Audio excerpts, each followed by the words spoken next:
Hello everyone. So today I'm going to show you how you can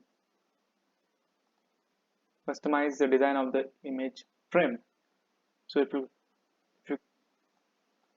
you can see this image, I have clicked on this design and this window is open. I will again do it.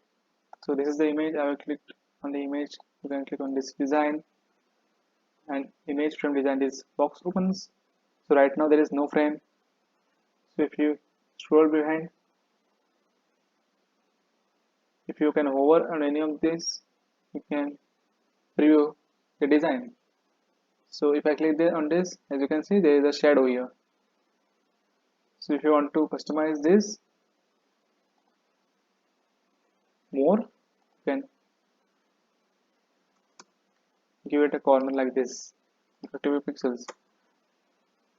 So if I again go back to this, and if you want to give a border, you can do like this. If you want to customize it more, you want to change the border's color like to this color. As you can see, has been changed. And there is also option to add a shadow. So if you click on enable shadow and customize it more, as you can see, the shadow has been applied.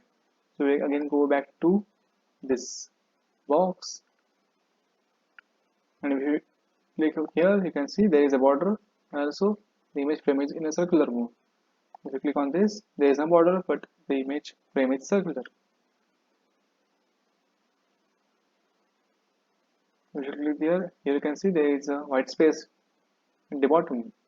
If you click on this, you can see there is a white border, then the black outline on this.